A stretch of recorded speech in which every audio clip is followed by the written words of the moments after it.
Стадион. Емисија за вашата вистина. Кој се плаши од Ванчо Михајлов? Имате ли одговор на тоа прашање? Најстрашното нешто во овој период, што воопшто е провокативно прашање, било кој историски лик од нашата историја, вклучително и Ванчо Михајлов. И за мене тоа беше најпоразителен факт, што се уште се плашиме ние јавно како граѓани да зборуваме отворено за делови од нашата историја, кои ете некои мислат дека се завршени на начин на кој што тие мислат дека треба да бидат завршени, односно истражени или запишани во нашата историја. Мојот пост воопшто не беше намерата да биде за Ванчо Михајлов или ликот делото на Ванчо Михајлов како историски лик, туку за реакцијата на нашата јавност на неговото име или она што беше испровоцирано практично една, јас би ја нарекла, медиумска хистерија. Повеќе ми беше интересен односот кон нашата историја или кон делови од нашата историја и односот генерално повторно кон бугарите во случајот кон отварањето на културниот центар во Битола, отколку самиот Ванчо Михајлов. Мислам дека тука беше замаскирано риториката, наводно антифашистичка риторика и наводно бранење на антифашизмот, а практично се претвори повторно во еден излив на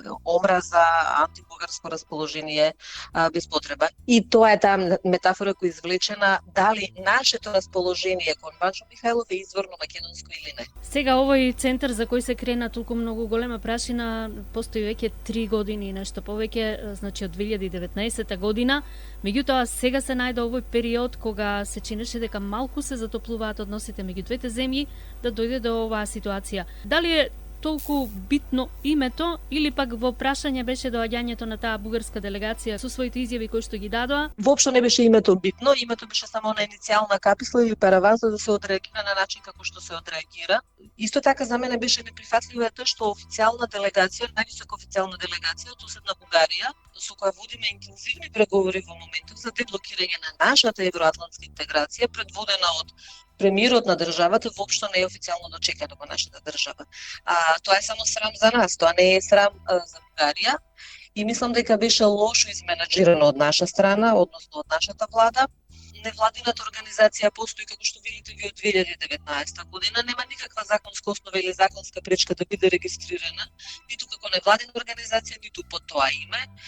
Немало ни реакција до сега, нешто посебно за името кое го носи тој културен клуб. И добро забележавте на крајот на криштата, секогаш кога има некакво затоплување на односите или некаков напредок во преговорите, како да се случуваат некакви инциденти или реагираме претерано, односно тенденциозно на, јас би рекла, дури на заладување на односите. Настанот фаќа веќе ми се чини некоја трета недела од случувањето.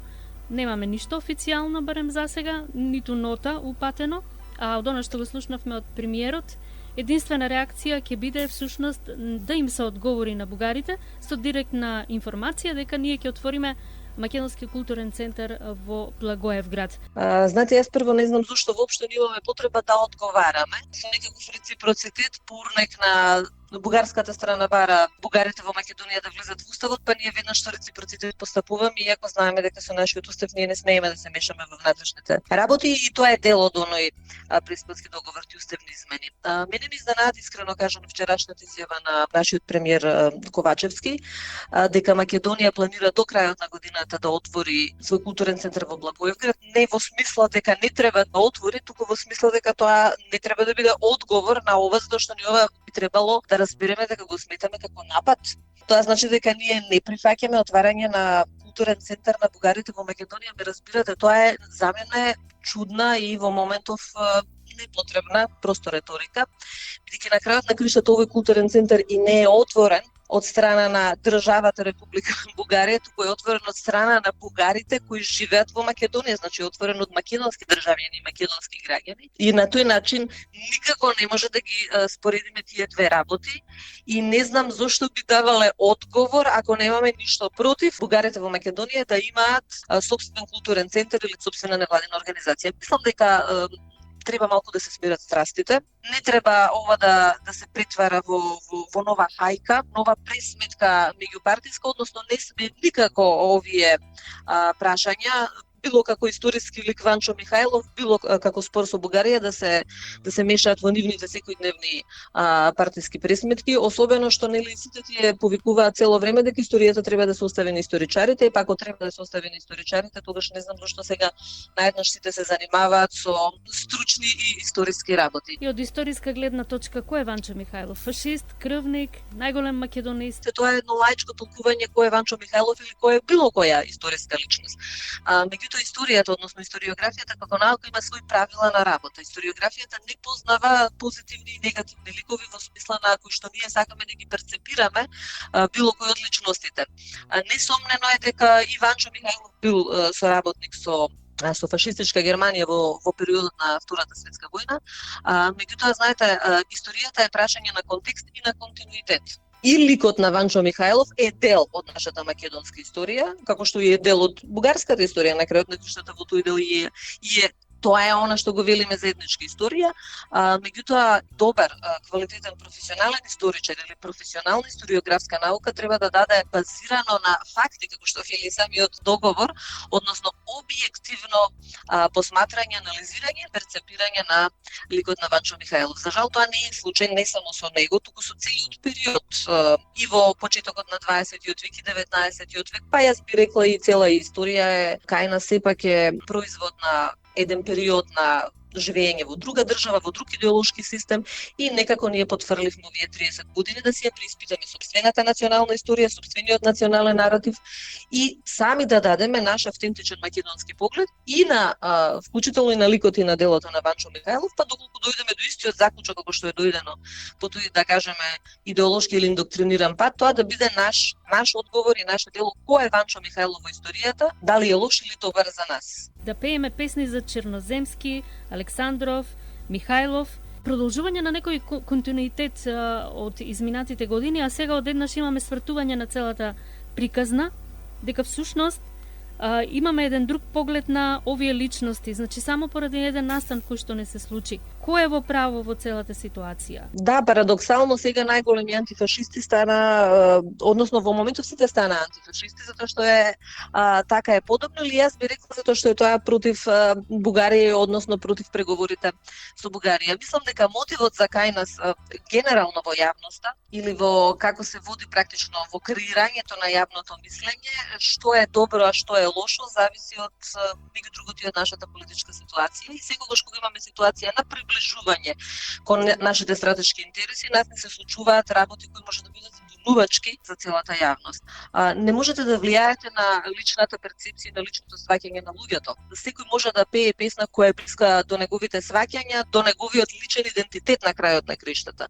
Она што е задача на државата, на сериозна држава каква што мора конечно да станеме, европска држава, е сериозно да се занимаваме со историјата, со историските науки, за да ја формираме, што се вели, да ја истражуваме, да анализираме и да го создадеме нашиот национален наратив.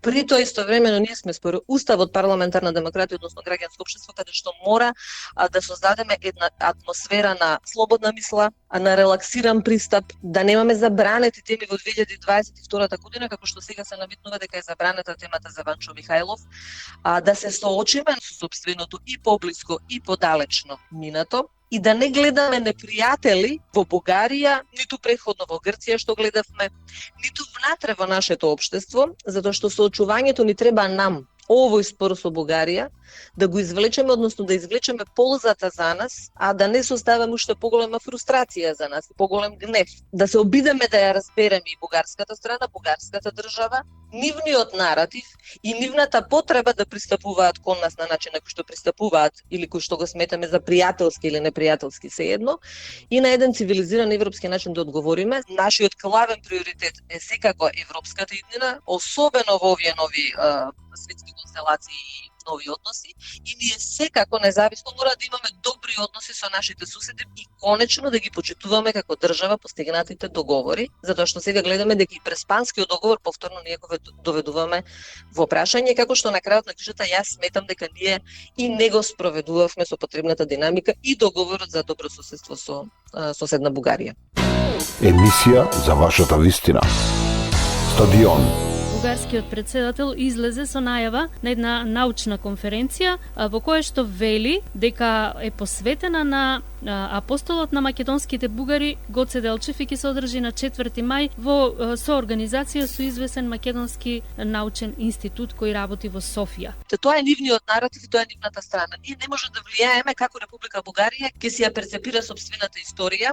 Имаме ликови кои се дефинитивно заеднички, кои тие ги сметаат за дел од бугарската историја, ние ги сметаме за дел од македонската историја и на тоа не треба да гледаме како на нешто најстрашно во светот, туку треба да најдеме начин да го прифатиме просто и нивното гледиште, исто како што треба и нив да им кажеме дека треба да го прифатат и нашето гледиште. Ние премногу се замараме со тоа како Бугарија ја перцепира и ја гледа Македонија. Ние треба да градиме односи со Бугарија како кон соседна држава, пријател, поддржувач, каков што и беше на крајот на криштата. Да не заборавиме дека веднаш после подпишувањето и ратификацијата кај нас на договорот, првиот самит на Европската комисија, на Европската унија се одржа во Софија и дека Бугарија беше најголемиот поддржувач, дека таа не го блокираше ниту членството во НАТО, ниту отпочнувањето на преговорите со Европската унија. Реториката е разжестена, зголемена, радикализирана и кај нас и кај нив. Ние треба да наоѓаме начин тоа да го практично смириме. Еден од начините е да има и малку посериозна и подлабока комуникација на нашата научна јавност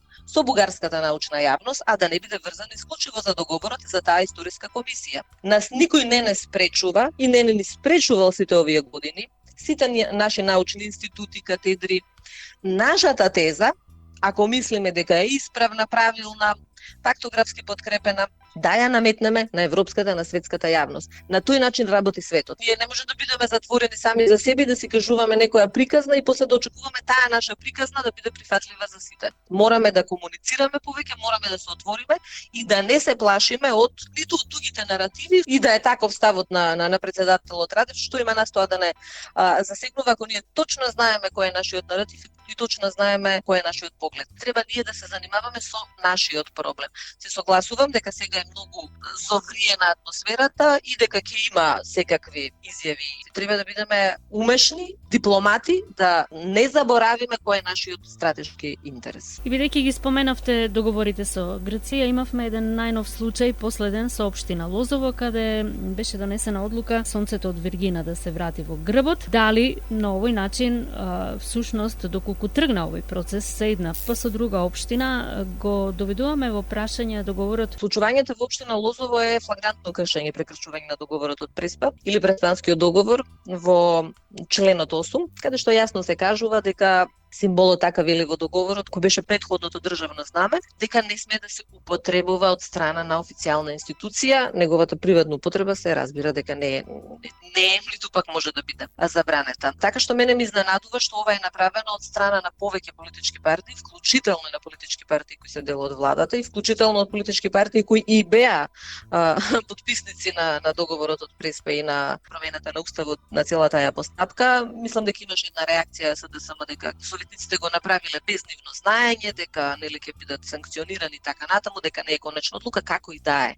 Тоа не е внатре-партиска работа, тоа е прашање на кредибилитетот и на сериозност. Нас ќе не перцепираат како држава која не си ги исполнува обврските и повторно работиме на сопствената штета. Сметам дека со ова ситни провокации нема поголем замав да земат сега сите општини да знамето од Виргина, сонцето од Виргина, за кој патем речено ми е многу жал, бидејќи е тоа моја професионална опретелба, што многу малку знаат граѓаните од јавноста што всушност тоа представува и дека е тоа модерна, дека сонце, фактички сонцето од Виргина никогаш не било знаме, туку бил символ во точно определен временски период и така натаму, меѓутоа во некоја друга прилика во однос на Преспанскиот договор сметам дека треба да има многу посериозна реакција. Очекувам да реагира и Министерството за локална самоуправа, очекувам и владата да реагира и да има санкционирање за ваквото постапување, бидејќи ние не почитувајќи го Преспанскиот договор, не го почитуваме ниту собранието, не го почитуваме ниту сопствениот устав, значи не се почитуваме самите себе си.